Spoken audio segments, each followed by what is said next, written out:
नमस्कार दोस्तों, आप सभी का मेरे YouTube चैनल में बहुत बहुत स्वागत है।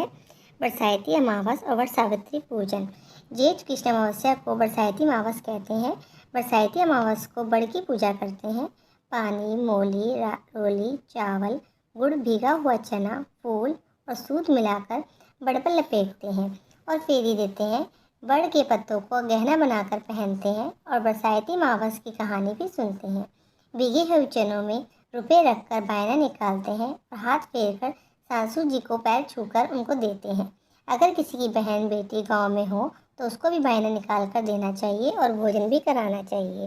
बरसाती अमावस की कहानी। भद्र देश में अशुपति नाम का राजा था जिसकी संतान नहीं थी। उसने बड़े बड़े पंडितों को बुलाया और कहा कि मेरी संतान नहीं है, इसलिए तुम ऐसा उपाय करो कि जिससे कि मेरी संतान हो जाए। तो पंडित जी बोले, भाई संतान तो तुम्हारे एक पुत्र लिखी है जो 12 वर्ष की आयु में विधवा हो जाएगी। राजा ने कहा, क्या मेरा नाम को नहीं रहेगा?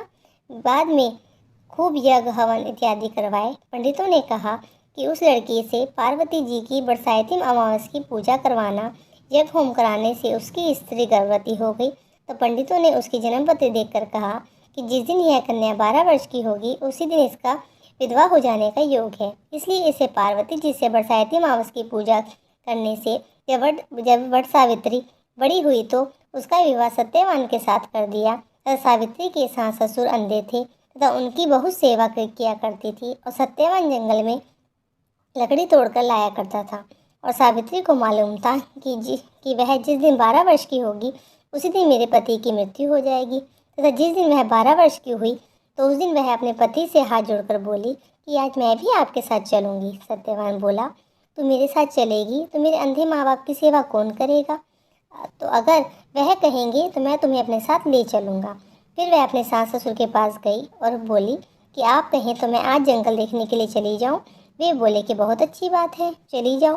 जंगल में जाकर सावित्री तो लकड़ियाँ तोड़ने लग गई और सत्यवान पेड़ की छाया में जाकर सो गया। उस पेड़ में एक सांप रहा करता था, उसने सत्यवान को डस लिया और वह अपने पति को गोदी में लेकर रोने लगी। महादेव और पार्वती जी वहीं से होकर जा रहे थे और उसने उनके पैर पकड़ लिए और बोली कि मेरे पति को जिंदा कर दो। तो वे बोले कि आज बरसाती अमावस है तथा उसकी तुम पूजा करोगी तो तेरा पति जिंदा हो जाएगा। तथा वह खूब प्रेम से बड़ की पूजा करने लगी और बड़ के पत्तों का लाकर गहना बनाकर पहना तो हीरे मोती हो गए।